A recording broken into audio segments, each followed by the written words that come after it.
David Goss, and you know who. Michele Giannone back at SoccerWise to celebrate what is Vancouver Whitecaps Day across CONCACAF. It is the best day of the year. Michele, we were texting last night. I was like, you got to come back on. You got to feel the vibes with me. We were ready for this. And after Tuesday night, the Vancouver Whitecaps resuscitated my hope in CONCACAF competition and brought me back. It's been fun. Thanks for having me back, first of all. And second of all, we witnessed the biggest upset in CONCACAF Champions history. I don't want to be prisoner of the moment, but what Vancouver did last night in Torreon, they didn't play Monterrey, but it's the same thing, in Mexico, against the second most expensive roster in the continent. Monterrey's almost $100 million, just below, guess what? Club America, of course. Mm-hmm. They're the two biggest rosters in when we talk about salaries in the continent. I'm going to go back to Tuesday's show, and I'm going to quote myself. It's and I'm going to eat all the crow. It's an impossible task, quote unquote. That's what I said about Vancouver Monterrey.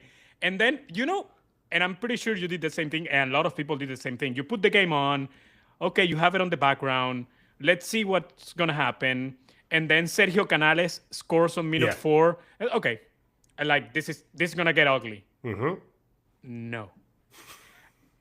Vancouver started matching up the intensity.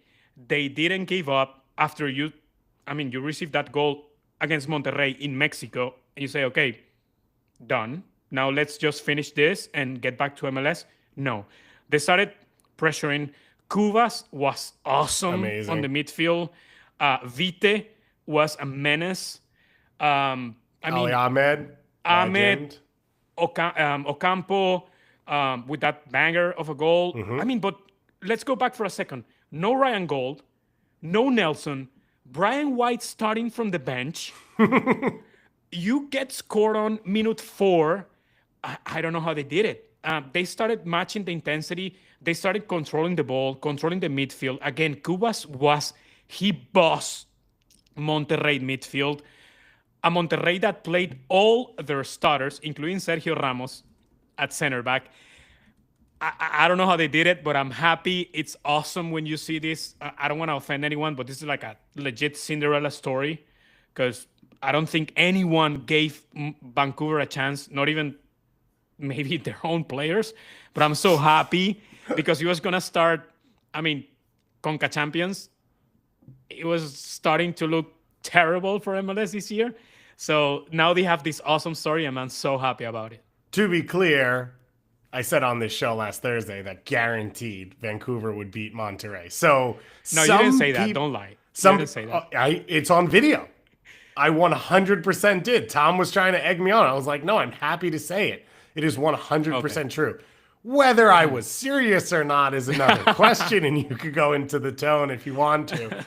I'm just saying it's on the record. But what you were saying there, it's like soccer, anything can happen, right? We say that all the time. It is literally not true in CONCACAF Champions competition between MLS and Liga MX teams. Not anything can happen. And when things happen that are good, there's like one script it follows. Either you're protecting the lead, you get an early goal, you sit in. Everything about those bingo cards that we all have that you can check off, which obviously the center is disappointment, but you can check off as you go through games, was not the case in this game. Like you said, to start by giving up that early goal, and then it's like hands in the air. You had how many yellow cards, how many free kicks conceded in the opening 20 minutes in the attack or in the defending third for Vancouver. And so you've got Monterrey with good momentum. You have them sort of playing on the front foot. You are trailing the game, so now you have to open up and go and get it. None of it fit the script of how an MLS team steals results in Mexico, and yet Vancouver were able to overcome all of it. They concede that goal. They get bombarded. They find their feet again. They sort of settle going into halftime. And then coming out of halftime, they make the 2 substitutions. Not Brian White. JC Nagando and Matias Laborda. You're still hanging on to your starting striker. Then he finally comes in on the goal. Ocampo scores, and they cut to the sideline, and that's when Brian White is up putting his stuff on. And you could see Jesper Sorensen be like, "Oh, we've got a shot here." Like, he was already subbing White in, so credit to him. But you could see his reaction to White of like, "Let's go, let's go, let's go. Like, let's do this."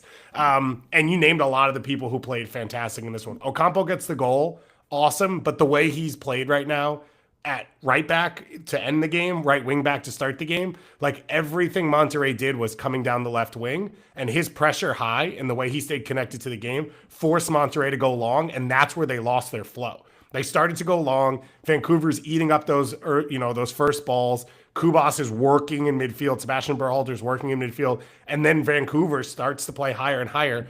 And Ali Ahmed is like an unbelievable story of where he's come from, getting cut by Toronto, not making it through, comes back with Vancouver, 2-team into the first team, and just like manipulating the game. Like, it looks so easy. He's so comfortable with the ball that he can stop on a dime. He can cut back. He can take on 2 defenders. I do need Richie Laryea to give him some penalty merchant tricks, because he had that one on the end line where he sort of like slipped himself and then put his hands up like, "Oh, no foul." It's like, no, you got to start rolling around. Ali Ahmed, we need more CONCACAF from you. But his ability to keep getting to the end line. So then he cuts inside and all the defenders crash on him. And Vite selflessly plays it off to Ocampo, who lasers that thing in, but it was because of the way the defense got sucked in by Ahmed and Vite that created the chance. And I said last week, like, you can't win a CONCACAF Champions Series starting Daniel Rios. And they did that. They started Daniel Rios again, and they did it. So I was completely wrong. Apologies to Daniel Rios. And this just, like, it had so much juice. Then they get the second goal, and as you said, Kubas presses himself, wins it back, creates the chance, and then Brian White, what a perfect 48 hours. You get called up to the CONCACAF Nations League final roster for the USMNT, and you score the game winner in Mexico and like show everyone why you should be there. Because this is the level. Like, this is the conversation in CONCACAF stuff. It's like, who should the US be calling up? Projection, all this stuff. What Brian White did yesterday is what's going to be asked next week. This is the level of most of the Mexico national team players. This is the level for Panama. You could argue Canada maybe has passed all of this, but like, this is the level, and he shows he can compete. You know, what I've noticed, and I hope that MLS teams start doing this, is that, we're always in awe about the roster and the quality of the Mexican teams. And we know that especially when you have the second leg at home, they're going to try to dominate, pressure you, destroy you, and they have the quality to do so, right?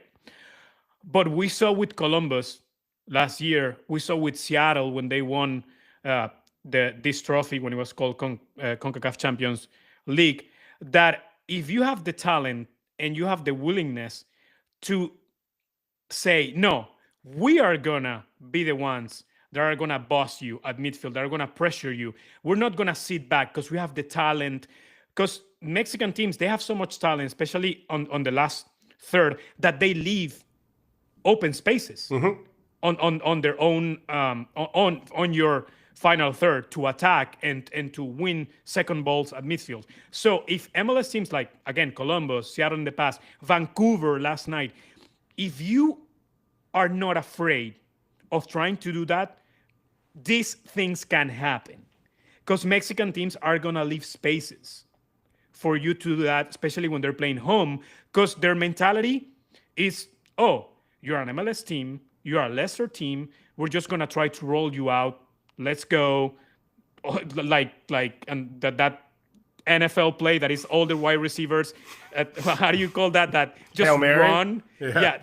Just run and attack, and all the weapons up top, no?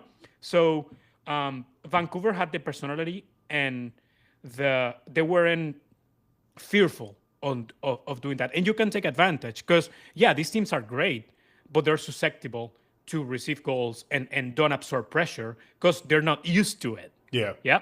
Especially because, again, there's this mentality of, oh, we're Monterrey, you're Vancouver.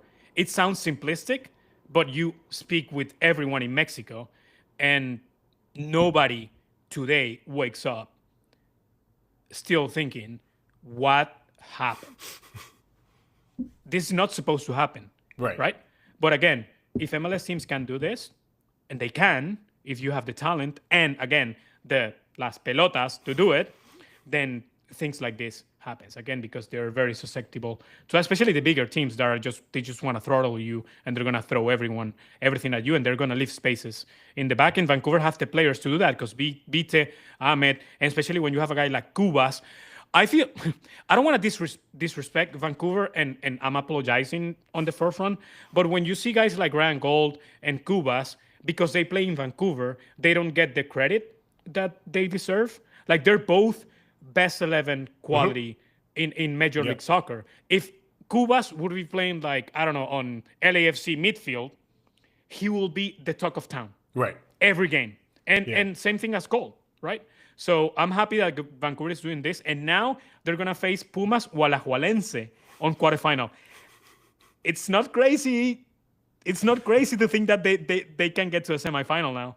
It is a definitely reasonable route. Now, we do have one of our favorites, Maria, in the chat right now, who is a Pumas fan. So Goya on that one.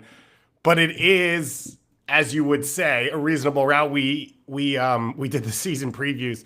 And the Seattle one, I sort of said Seattle didn't have to beat any of the Gigantes and the run to the win. And Jeremiah yelled about how good Pumas was and how dangerous they were and all of that. And he was 100% right. But if you are talking about the dangers of playing in this competition, it does not start with Pumas, right? It starts with the Cruz Azuls, the Tigresses of the world, Club America. And so for Vancouver to avoid that and then we think potentially play an MLS team. So LAFC knocked off Columbus to finish out their series. They went in up 3-0 from the first leg. They ended up hanging on. They got a 2-1 win late on in Columbus. They will play the winner of Inter Miami Cavalier, which we assume will be Inter Miami. So the idea is you will have 3 MLS teams on that side of the bracket with just Pumas. And then on the other side of the bracket, you have Club America, you have Cruz Azul, you have Tigres, and then you have the LA Galaxy because of our other results. Because I was so excited, by the way, about the Vancouver Whitecaps, I forgot to mention that we have an interview coming up with Ali Curtis of MLS and MLS Next Pro about MLS Next Pro, this new season, all the different initiatives they're working on, all of that. If you're watching live on YouTube, that will be in the podcast. If you're listening to the podcast, you will hear that at the end of the show. And there were a lot of different results on Tuesday that were trying to bring me down that Vancouver was able to save me from. Let's start with Seattle, because I think Seattle, it's one of the big disappointments along with Cincinnati. And we sort of had this conversation about how many of the clubs are you confident about? And that felt like the big one with their depth, their experience, having been here before. They outplayed Cruz Azul in the first leg. They don't get the goal. That was the danger they set themselves up in going into the second leg. And then it was as bad as it possibly could be. Paul Arriola goes down with a knee injury early on. Jordan Morris pulls up with a hamstring injury. You lose to Cruz Azul, and Seattle gets eliminated. It hurts them for longer stretches of this season. Arriola, we haven't gotten an update yet, but it does not look good for his potential to play. And it was a more classic CONCACAF experience of Seattle were good enough. They deserve a lot. And then they went down. They played a little scared. Yeah. They wasted their opportunities in the first leg, and now they're eliminated. It's basically what we're saying about Vancouver, right? And you just nailed it with that last comment. They look scared for a second, and they let the game be gone from their hands. And honestly, I need an explanation of why Smetzer did the Ferreira sub when the game was 1-0. They brought up, he put in Danny Leiva and took out Ferreira when you need goals. I've been talking with Seattle reporters and Seattle people, and nobody has an idea why he did what he did. But at the end, it's again, we're saying about what the Vancouver personality, no fear. Yeah. Maybe Vancouver is a team that they play with no pressure, and Seattle had pressure on them, being once a champion of this cup and having that pressure of being, quote unquote, one of the MLS, at least MLS favorites for this tournament. And for everything that you said, the roster depth, the quality on the players. I, for example, picked Seattle to be my supporter shield me too. winner because I saw the roster and I said they can, even though they have a lot of competitions this year, including the Club World Cup, they have the roster depth to do so and to compete. But now Paul Arriola, like you said, it doesn't look good. We're fingers crossed, but I don't think it's gonna be like a Ryan Gold situation. I think Paul Arriola's injury is gonna be probably, I don't want to speculate, but it looks bad. Yeah. It looks bad. And now also Jordan Morris comes out injured. Jesus Ferreira hasn't had the start of the season that we thought. Actually, he hasn't been playing much in MLS. At least he's not starting. So I think now the roster depth has created, and it sounds ironic, but has created a problem for Smetzer because I don't think he has found the ideal rotations for this team. De La Vega didn't make the trip. So now how do you start to figure all this out? Yeah, we know that the transfer market is still open until April 23rd, but is Seattle gonna go and spend money? We don't think so. Yeah. They have all their DP spot fulfilled. Now you don't have Arriola for the rest of the season, again, apparently. So I think actually it sounds, again, crazy, but I think Smetzer hasn't done a good job or balancing and figuring out his best starting 11, his best formation. And we saw it against Cruz Azul. And when you play scared in Mexico against a big Mexican team, you're going to pay it. I think there's a lot of truth in what you said, and I think this Seattle team has not gelled yet. They actually, normally this is where they find themselves, is like, oh, we have to play Alex Roldan a ton of minutes. Now Alex Roldan is a crucial part of our team. Oh, we have to play Christian Roldan a ton of minutes. Now he's a crucial part of our team. Paul Rothrock, like all these players, that doesn't mean it's a good thing. I think I saw over the course of this week, again, the obvious disadvantages of this timing of the season. Like Cincinnati and Seattle are not cohesive yet. They both had players, a ton of players who are new early in the season. They both have, for Cincinnati's case, a ton of players who weren't here, whether it was because of holdouts like Orejano and Kubo or because Evander didn't get done until later. You also did see the limitations of what Major League Soccer has created. And while Vancouver papered over a lot of it, the fact that Cruz Azul can just roll Mateus Bogusz into their lineup and an MLS team just like can't find the mechanism really to properly put him in their team, it showed you the gap. And the gap, I think, while it feels closer sometimes because of Leagues Cup and closer sometimes, I think, because of like confidence, like what you talked about with Vancouver. I think there's a lot of MLS teams that aren't scared of whether it's the matchup or the environments as much anymore. The roster configurations are still not there. You look across most of these teams, start with Cruz Azul, you are talking about $4 to $5 million players at every position up a spine. Yeah. Bogusz was a $10 million player. And when LAFC turned him into a $10 million player, they no longer had the mechanism to keep him in their roster and had to get rid of him. And you've got a Liga MX giant saying like, yeah, we know that guy's good because he hurt us in Leagues Cup and has hurt us in, like, not us specifically, but other Liga MX teams. We know this guy can play. And I think this week was one of those weeks where you look at it and it doesn't feel like MLS has taken the steps it has to get to the level it can. And it comes in the grander scheme of Paul Tenorio and I believe Felipe were the two that did the MLS anonymous survey about the World Cup. And are MLS teams taking advantage of the World Cup? Is Seattle prepared for a Club World Cup? And like, believe me, I watched Champions League this week. They're not going to beat PSG and Atletico Madrid simply. But are they being enhanced? Is this a moment for them to jump off of and then say, look, we can build a greater team because of this? And I understand the balance of parity. I don't mind that. But there's got to be other mechanisms to help players stay in the league. And one of my examples, I think, of this week is like, I think Yaimar is the best center back in Major League Soccer. Me too. At least in the conversation.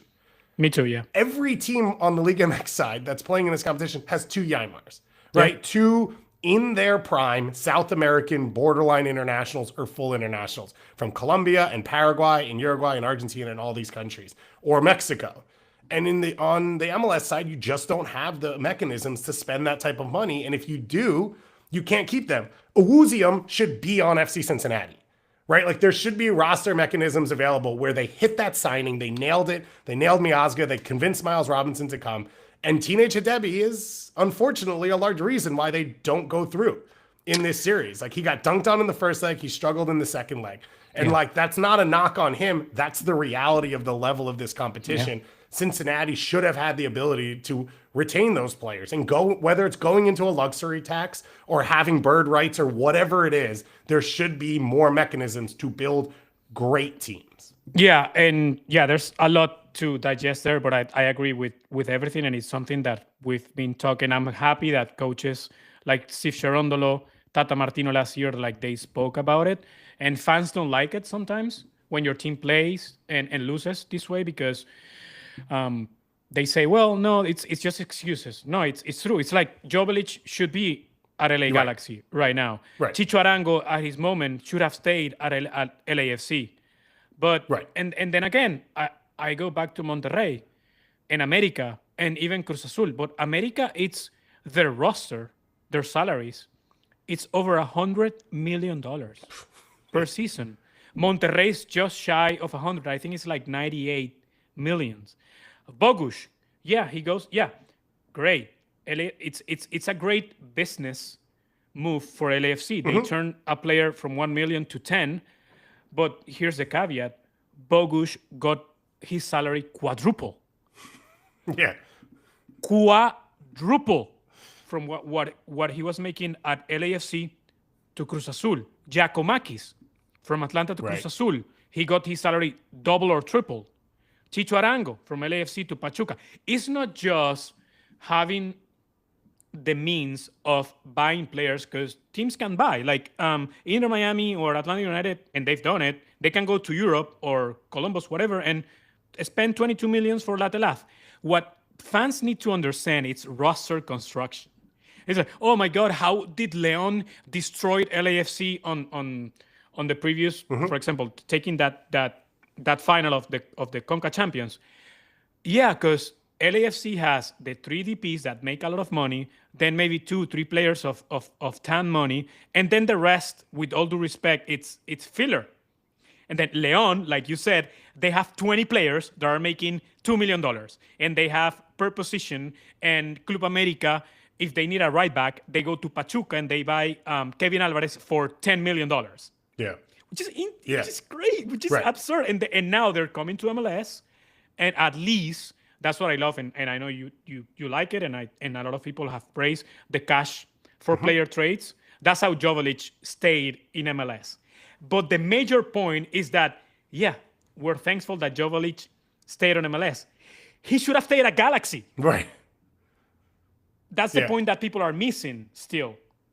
So I'm hopeful that now, at least with that rule, things can expand and fix that. And to your point of what you see in Mexico is the direction is like someone plays well at a San Luis or a Necaxa, and then they get sold to Club America. And that's sort of that where Joveljic is at the champion, and then he has to get sold out to be a DP at a different team that sort of sets a ceiling on that group. Like I like Dejan Joveljic, but his best was playing around 3 DPs, and then he's scoring goals. Now the responsibility falls on his shoulder. It's a thinner roster, and like, there is steps that Major League Soccer has taken. I was reading again the U22 initiative piece that Ben Wright put together, which I think is really interesting. One of the fascinating parts about it is the big sales have been through homegrowns in MLS. Like, that's been the real success. And I think it's something that should be recognized of like, okay, how can we push this? And I will talk to Ali Curtis about it in a little bit of what MLS Next Pro is trying to do.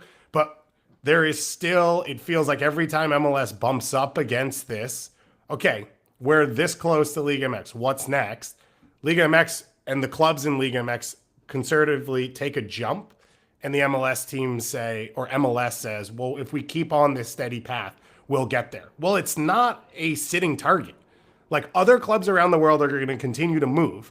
You have to move with them. And it feels like over the last 5-6 years, there's been moments for MLS to take big jumps, Messi being one of them, the Apple deal being one of them. I think the pandemic being one of them, of the support of like billionaires that could sort of carry things when other teams were taking half steps back. And now you've got the World Cup coming up as well. And as fun as the Vancouver experience is, the fact that it is such an upset is a little bit upsetting at the same time of like where it sits.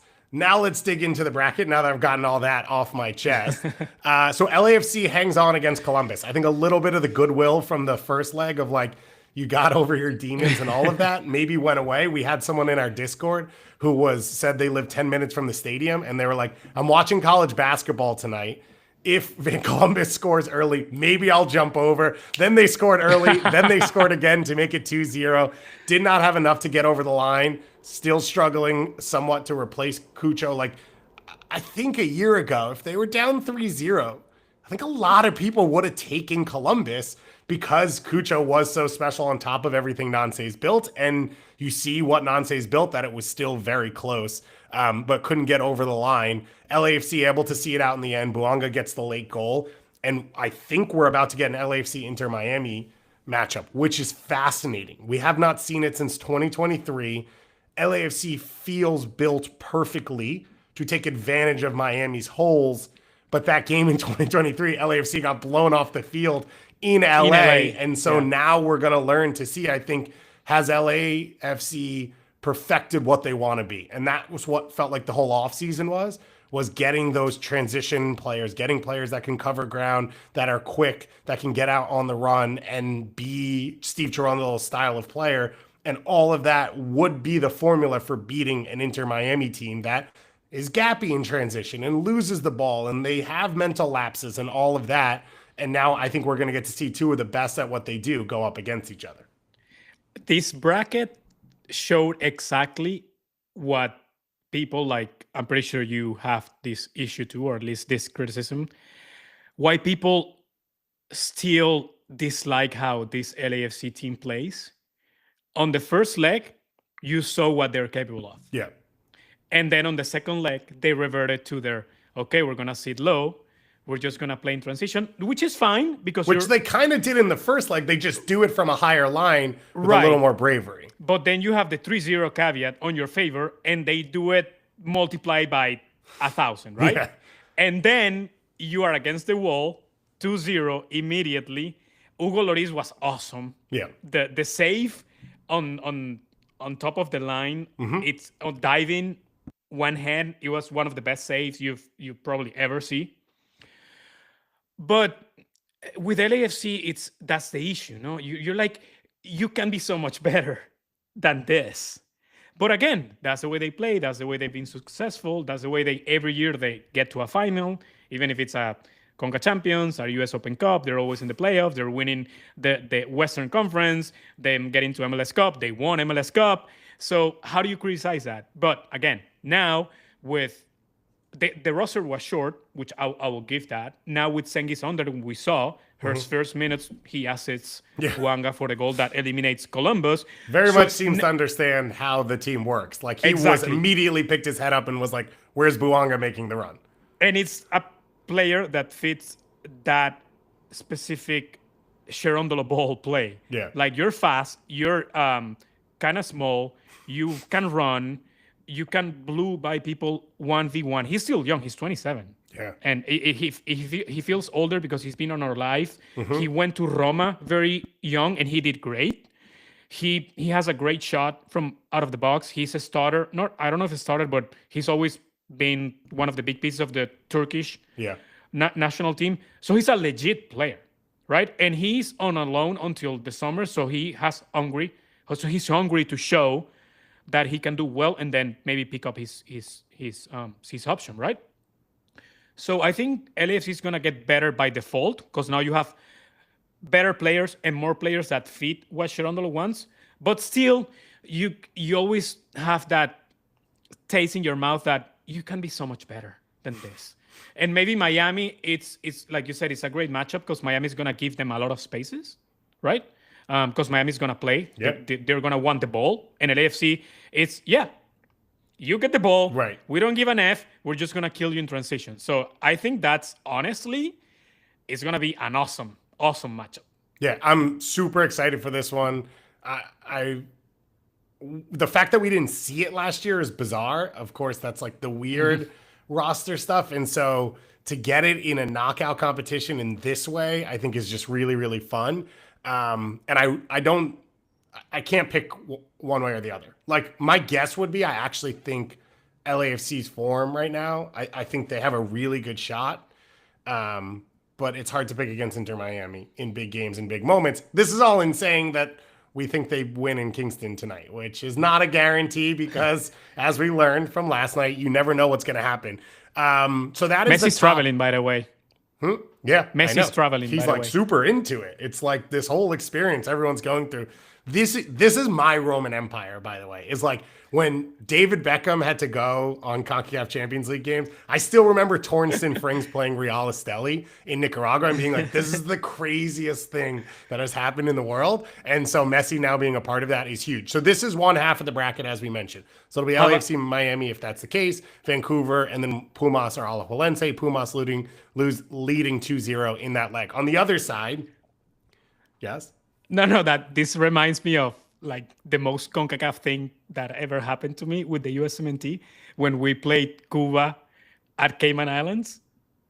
Do you remember that game? Oh, Cuba. Yeah. Cuba in the Cayman Islands. Yeah. On a like high school field. For sure. With no stands. Well, it was the best and the worst. I think Canada hosted a home game at IMG in Bradenton for 2022 World Cup qualifying against like Bahamas or Bermuda and won 13-0. And that again was like, I could have walked up to the field and recorded the game with the camcorder like 1996, and that would have been the broadcast of the game. Just imagine a high school field in the Cayman Islands. Just imagine. Kind of sounds like a dream. Anyone could have like just walked by. It's like, oh, there's Christian Pulisic there. Yeah, right. playing a Nations League. Yeah. I think it was like a Nations League quarterfinal or something like that. I don't even remember. So the other side of the bracket, Club America smoked Chivas in their rivalry game. We mentioned Seattle Cruz Azul. We did not really talk about Cincinnati Tigres. And I think the Owosium thing I sort of got into, but Cincinnati were fantastic minutes in this game. This was one where I do think they were really hurt by the lack of cohesion as a group, the lack of the moment of season they're in. Their high line of confrontation dropped as this game went along. And then you look at it, and one of the cliches in this that you go to is depth and substitutes. And so for, I think it was Aziel Herrera, I was trying to find the name and remember, subbed on, first touch goal, second touch assist, and that was in the 65th minute. And you're looking at a Cincinnati team that doesn't have the same depth, can't bring on the same options. Orellana was fantastic in the first half. Kubo was pretty good off the bench, but like you're taking out Buka in a really big moment, one of your best defensive pieces, one of your players who has the ability to slow the other team's attack, and you could not stop the bleeding as it went along. And it was like, 10 minutes of chaos, and all of a sudden this series is over, where, as usual, top-end talent, Cincinnati were as good.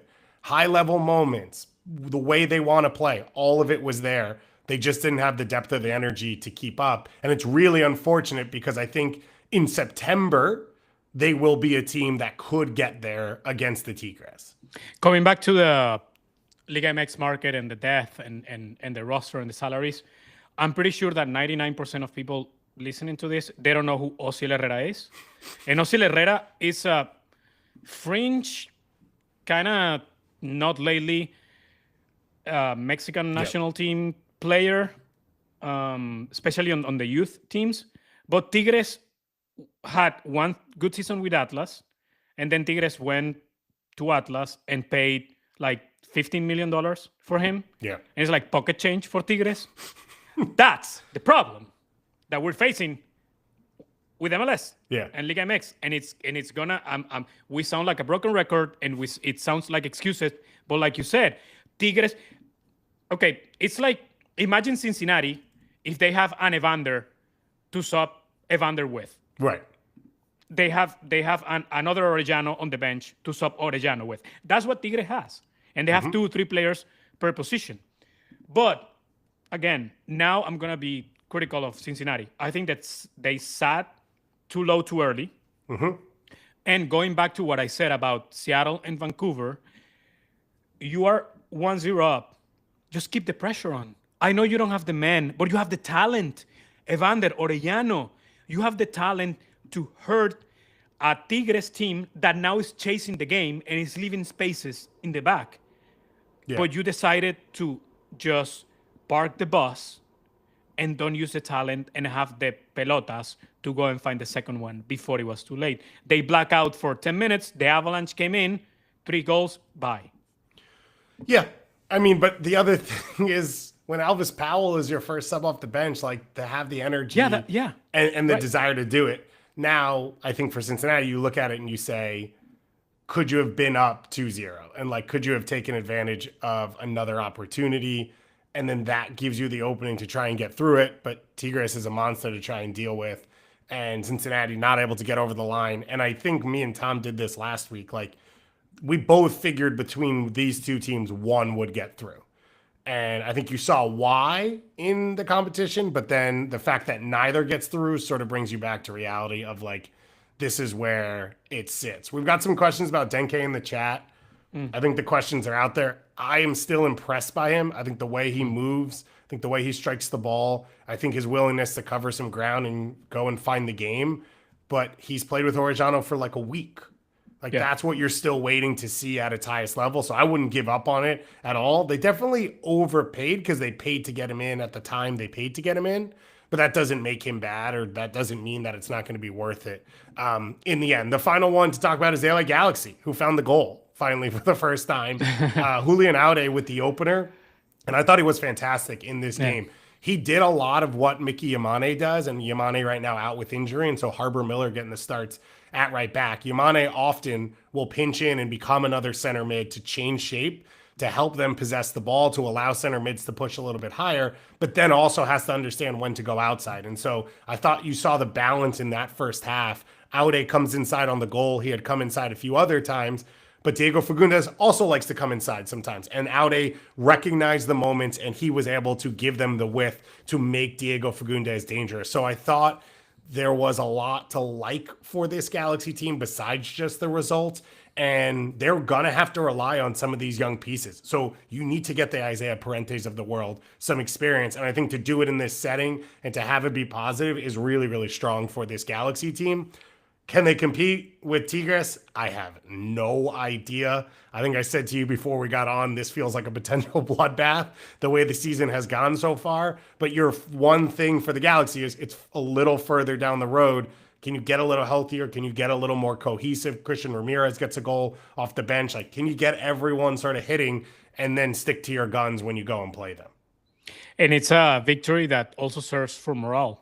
They've lost everything they've played until last night, right? And we're talking on Tuesday what will be a good choice for Vanney to do with this game. And you said, well, just play the kids and see what happens, right? Or you said something like that.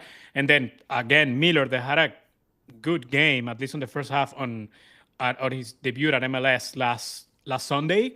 And then, again, Aude, who lost his starting role last season to Nelson because of injury. Now he finds the goal, and he reminds everyone that what he's capable of. Important also for morale that Berry, Peck, and Christian Ramirez specifically scored. So that gives you a boost and confidence. You know, they have a tough matchup this weekend at Portland, and we got to remember that it's three losses in 3 games. So, I mean, yeah, play the kids, see what happens, and you still have the talent with Peck, with Fagundes, with Cerrillo to help those kids out, and they'll play great. Lepley, Miller, Yoshida bounced back. I thought he was terrible against St. Louis last weekend. I think he was the worst on that back four of the Galaxy, and he had a good game. Parente had a great game with 2 assists. Yeah, more minutes for Cerrillo to try to cement himself at that as the guy. I think he's to cover there. Ground, and he's the guy. Yeah, I think you saw in this game the way the midfield interacts. Like he obviously he was the most senior player of the 3, but you can see his confidence of like he's happy to stroke the ball around the field. He doesn't feel stressed. It is why, and I still have some Brandon Cervania stock and love to see that he's playing for DC United. But it's why this generation that came through at Dallas, the technique is such a high level that they can all play. Like Edwin Cerrillo, whether he covers enough ground, wins enough tackles, there's questions. But like you play him under pressure, he's going to keep possession.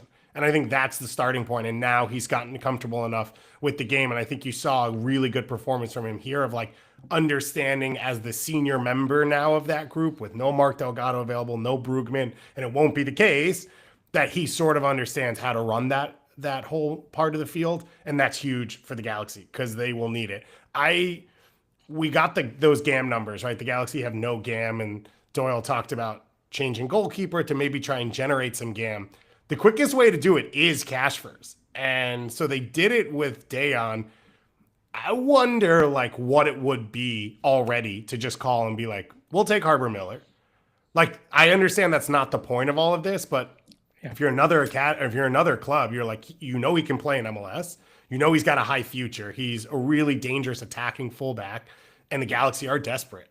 And like, is this a way that you could take advantage of that? And then the Galaxy get to fill whatever it is, you know, $1 million, whatever it is, and some level of sell on at this point. I think we'll start to see teams play with this stuff a little bit more as they get used to it. So that's our CONCACAF right there. A lot to dig into, a lot of excitement. Congrats once again to Vancouver. Let's do a little weekend preview action.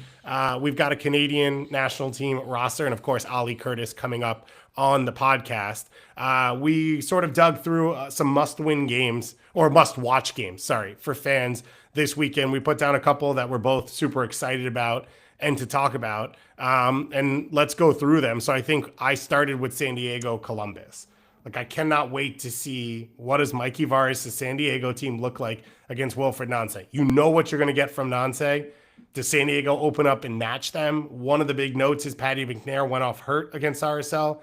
If you look at the passing pattern for this team, their best build-outs come from McNair at right back playing into central midfield, and then they go from there. So they're already missing Andres Reyes. Now they're missing McNair. Is that the chip in the armor for this San Diego team that has only conceded once in their entire history? And can they find a way to balance those issues with then opening up and going and playing against Columbus? Is, to me, one of the most fascinating questions of the weekend. Absolutely. And it's two things with San Diego. We got to remember, actually, on the preseason, and we were talking about this on Tuesday, when you ask, especially Mikey Varas, hey, what's your identity going to be? Like, what are we going to expect from this team? And he said, no, it's on our DNA to have the ball. We want to mimic Columbus. And they named Columbus Crew. We want to be what Nancy does with Columbus. And now they're going to try to look themselves in the mirror and now they're going to play against the team that they want to be, which is fascinating. And it's funny because it feels like it's like a broken record with San Diego. It's like, okay, first test. Yeah. Right. Your first week 1 against the champion. What are you going to do? Okay, no. Week 2, now it's the real test. At home, with the nerves, with a San Luis team that it's difficult to crack. Okay, well, no. Now the real test comes on week 3. They're playing at Salt Lake City, and with the altitude, it's a difficult field. Okay, no. Now it's Columbus. Now it's the real test. So, I mean, I think it's Super Mario Brothers. You got to beat every boss to get to the end. It's like 34 weeks of tests, obviously. I think it's the center back. I mean, the defense and the center back, it's a real issue because, like you said, there's no Andres Reyes still available. Patty McNair is out. So now they're going to play with McVeigh and a roster pick, first-round roster pick, as their starting center backs. No Chucky Lozano, at least for another 2-3 weeks. But I'm going to give credit to Mikey Varas, and I'm sure that they're going to try to do this. They're going to try to keep their identity. And it doesn't matter that it's the team that they want to be in front of them. They are going to try to boss the midfield, try to build from the back, pressure Columbus, and try to dominate possession. Again, like they said, it doesn't matter against who, where we're playing, when we're playing, we're going to keep doing our thing. And I'm really excited to see what San Diego can be and do against the team that they look forward to be. Yeah. And I think if they do that, then we're all going to be lucky as fans watching the game. Like, that's the exact soccer we want to watch. Of note, Taha Brun, heavy minutes in the CONCACAF Champions Cup game midweek. You know I'm a huge Taha Brun fan. I'm hoping for the best. I'm hoping he now gets inserted into the rotation and gets an opportunity. Of course, Columbus a little bit thinner of a roster. And so if Wilfred Nancy trusts you and you're playing a ton. If not, it's hard to scratch into that top 16 or 17 on his team. So something to watch out for this game. I could have put this in a better order. So I'm going to try now and go to an actual schedule and look at the schedule. So of note for everyone, this weekend, actually a spaced out schedule. 2 games at 2:30 on Saturday, a 3:45 game. Then you've got Saturday night full of action, 7:30 through 10:30 Eastern time kickoffs, and then 3 separate windows on Sunday as well. So an opportunity to sort of sit down and watch a lot of these games. If you are not, subscribe to our Patreon. It gets you access to our Discord. That's where we've got our live chat hanging out. People were enjoying CONCACAF all weekend or all week so far this week. NWSL is going to be fun in there as well coming up this weekend. So make sure to subscribe. It gets you access to our Discord, and that's how you get in there. It also gets you access to our depth charts as well.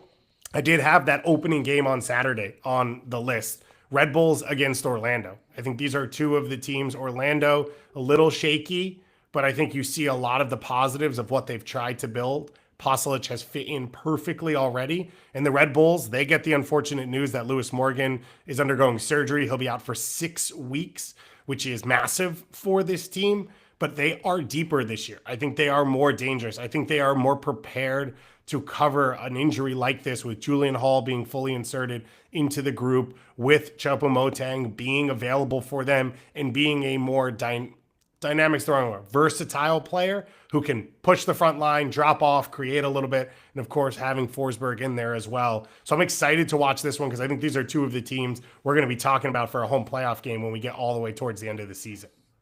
Yeah, and it's a game that promises a lot of goals, especially because Orlando has shown that they have big defensive troubles. Gallese seems to have lost a step or 2.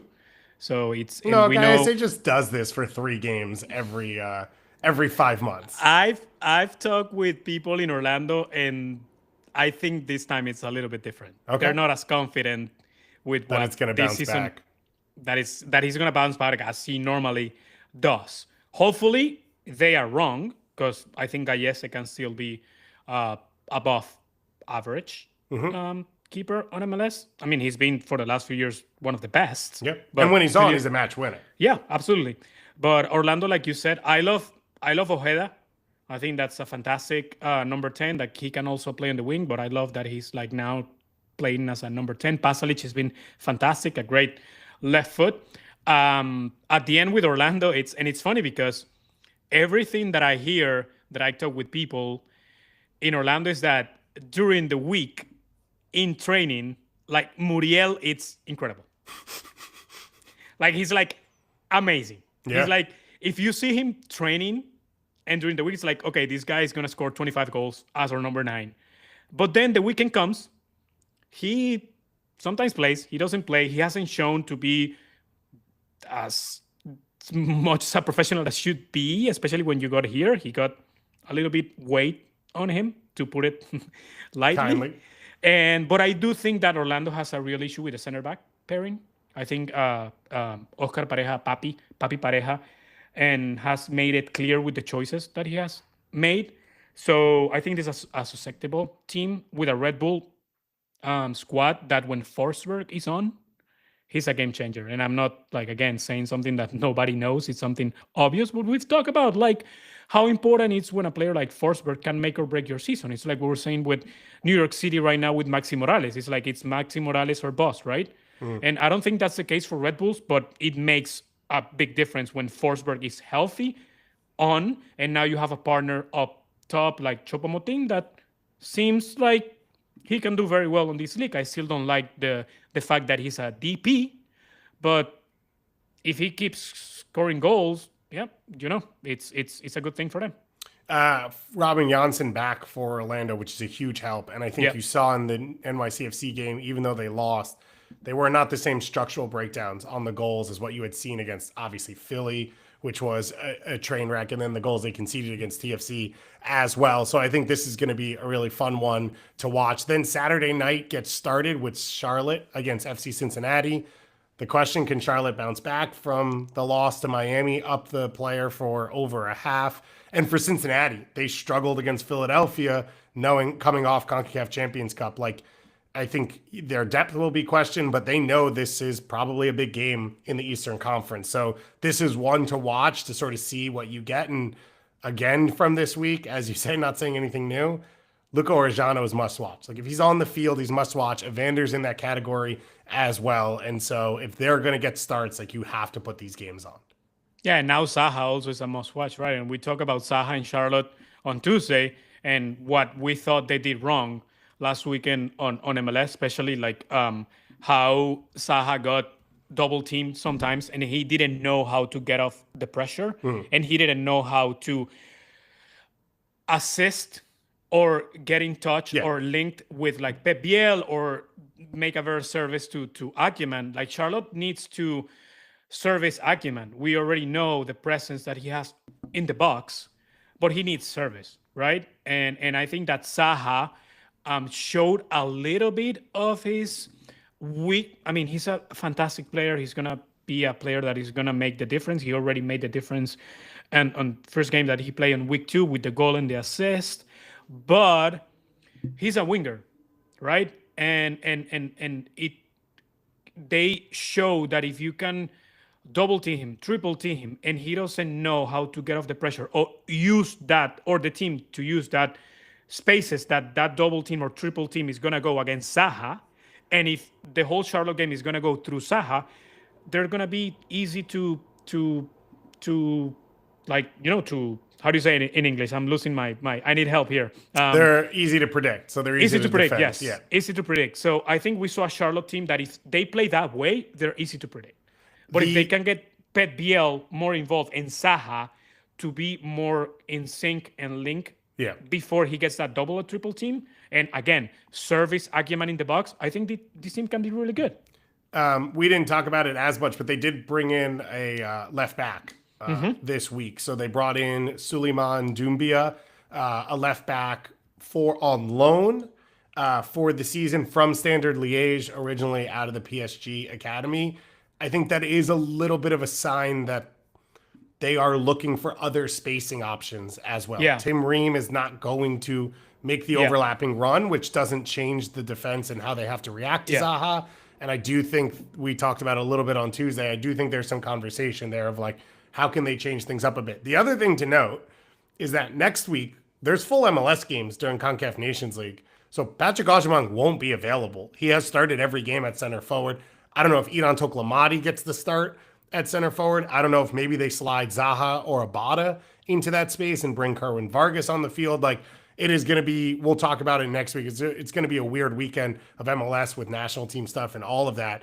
But that's a big one because not just have they left Patrick Agyemang as the starting forward and not brought a DP, they haven't really put depth in that position. And so this would be a good time to try and steal a result. And to get one against Cincinnati would be huge as well. The next one on Saturday night, FC Dallas, Vancouver. We've got the two perfect teams left, Vancouver and Philly. Both of them are on my list.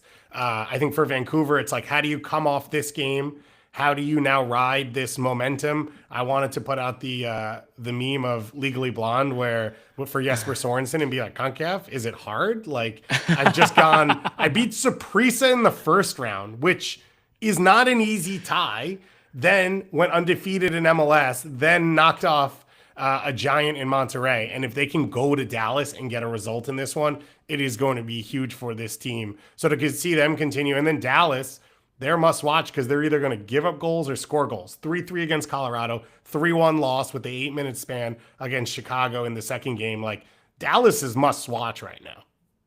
Absolutely. And with Dallas, it feels like they're very unpredictable. They have like this purse for good and for bad. And we saw it against Colorado and against Houston on week 1 when they won in Houston.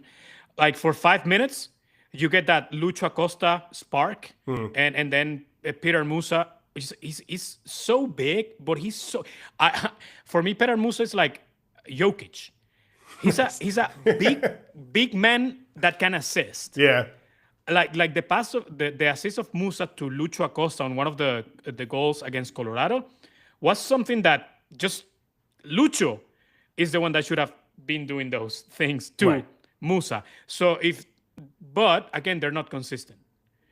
And that's the problem with Dallas. When Lucha Acosta and Peter Musa don't have those links and those sparks that doesn't last normally a lot of minutes, this team is very susceptible to lose the battles on midfield and receive again a lot of goals. They've gotten 7 goals against in 3 games. Yeah. So that's very concerning. Yeah, and makes it must watch as well. Absolutely. Vancouver trying to stay perfect. Then on Sunday, Philadelphia hosts Nashville.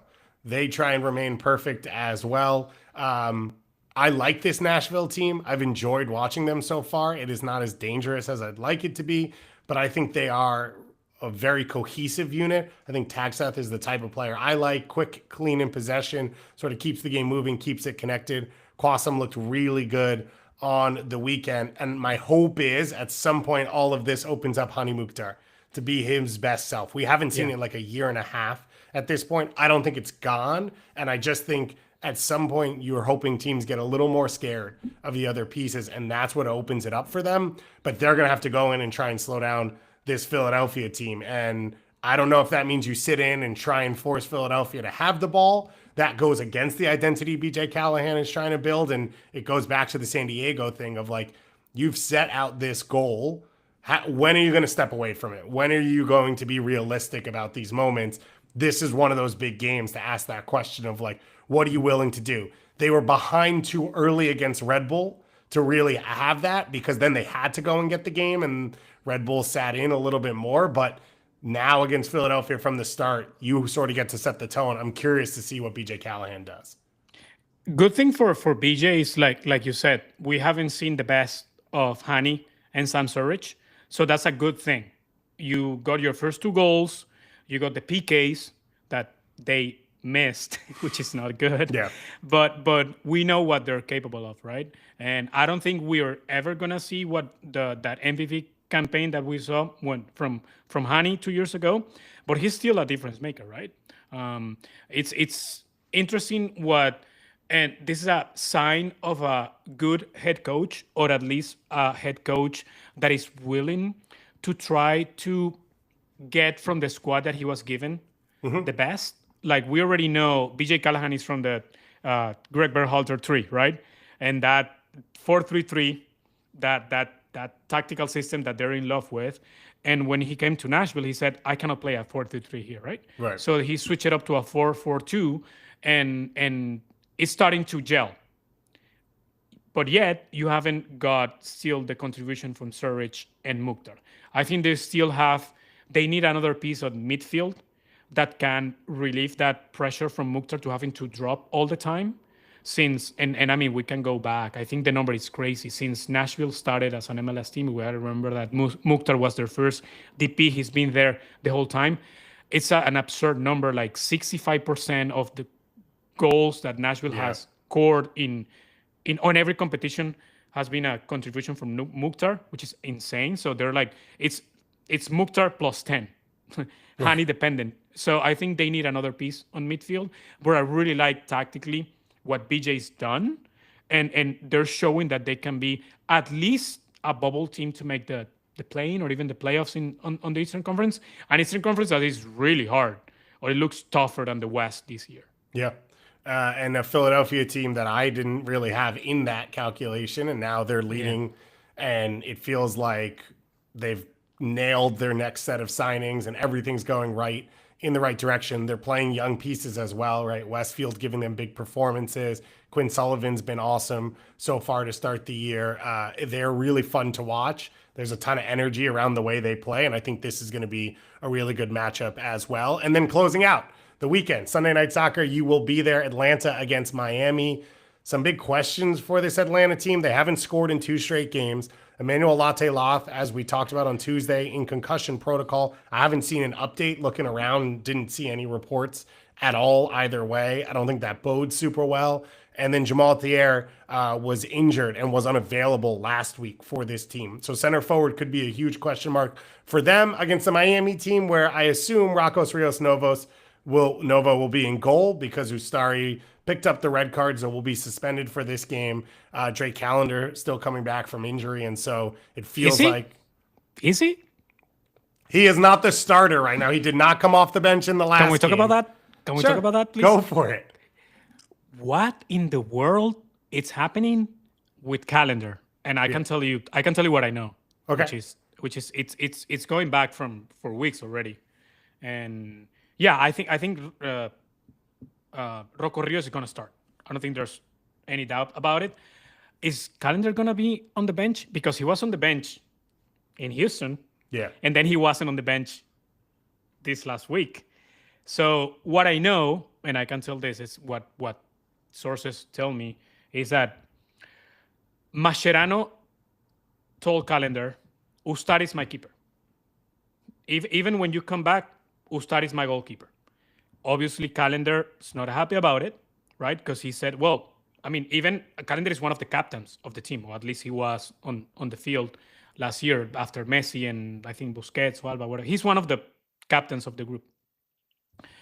And Calendar, I think, to his point, is like, hey, I shouldn't lose my job because of an injury, right? And then this weird, Mascherano said something, Calendar said this. On Friday, before the Houston game, Mascherano told the press on their weekly media availability pregame, Calendar told me that he's not ready.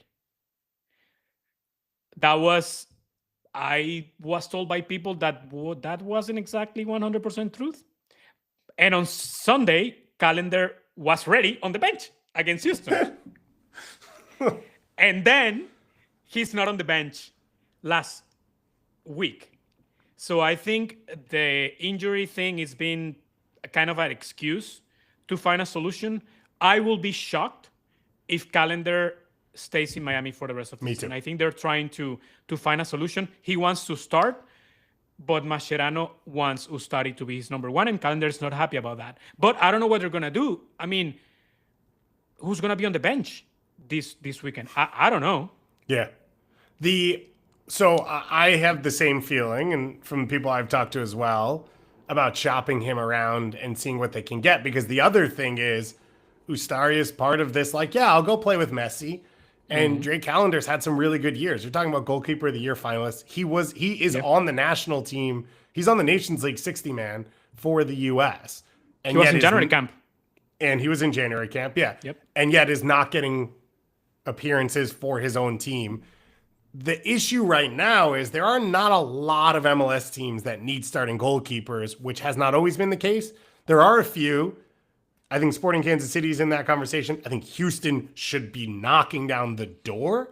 He fits their system perfectly.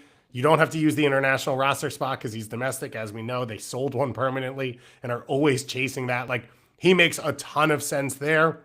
And then you could say there are some other teams where maybe you're thinking, oh, we could just make this position a little bit stronger. Or maybe you're making future moves. Are you Chicago thinking that at some point Brady's going to leave? Do you make that move now? Whatever it is, I would assume he will find a starting spot in Major League Soccer and that it's not on Inter Miami this year. I'm glad we're both on the same page with that one. It's a huge question mark for Miami either way, though. And reminder, this is, of course, the revenge game from the playoffs last year where Atlanta beat them. I think the regular season as well, this was like a 3-2 game, open electric stuff. The crowd's going to be awesome at Mercedes-Benz. So that's all for us here. Real quick, let me plug. Apple TV, Sunday Night Soccer on the Spanish broadcast. We start at 6 p.m. Eastern Time with La Previa. And then at 7 p.m. Eastern Time, me with Sami Sadov, me on the field, on the sidelines with Sami Sadovnik and Diego Valeri, El Capitan, on the Spanish broadcast. Don't watch Weeby. Don't watch Weeby. Don't watch Michele. Weeby. Yeah. Watch Michele. We got a lot of people reaching out saying you have to have Michele back on the show. And now I have you back on the show. I'm happy to. Weeby doesn't come on. You know, maybe second parts are not as good, so hopefully we deliver today. Yeah, the sequel's stronger now that we've really gotten our flow. Season 2 is always better. We've got Nations League coming up next week. Canada put out their roster, the final roster to come out. Just continues to get stronger and stronger under Jesse Marsch. I talked about it when Promise David officially committed to Canada. And of course, Jebison, the big one. So that attack continues to grow. This Canada roster is awesome. Ismael Kone on loan is starting to get minutes at Rennes. You've got Derek Cornelius and Moise Bombito who are dominant. There is so much talent in this group. It is so deep. They could legitimately win this thing. They got runners up, 2 years ago when they lost to the U.S. Yeah. They haven't technically won anything since the 2000 Gold Cup. You don't get anything for winning qualifying, which a lot of Canada fans talked about going into 2022 of like, we're the kings of CONCACAF. We were the first place team in qualifying. You just don't get a trophy for it. So this is a huge opportunity and a huge moment. Of course, Mexico trying to reestablish themselves. There are not very many meaningful games left for these squads before the World Cup. So this is a big week coming up. We'll have your coverage here at SoccerWise. U.S. Open Cup kicking off next week as well. We'll continue to cover CONCACAF Champions Cup. Go, Menace. Des Moines Menace. My guys. A lot of guys on that group. Ozzy's the one you're going with? Well, Ozzy, Dax, Sasha, and BWP. Yeah. But, Ozzy, Acere, I think AJ De La Garza is playing. I think. Yeah. Well, I'm talking about the people that work with me. I know. I'm talking about the people that I like in the world as well. Benny Feilhaber going to play as well. So a lot to look forward to. If you're listening to the podcast, Ali Curtis coming up in just a moment. If not, and you're watching live, the podcast will come out in a couple of moments. So go check that one out. And if not, we'll be back live very, very soon. We've got our NWSL season preview that we put out yesterday with Jordan Angeli. So go check that one out. And we've got a ton more content coming. Thank you once again to you, Michele. Thank you to everyone for listening. We'll talk to you again very, very soon.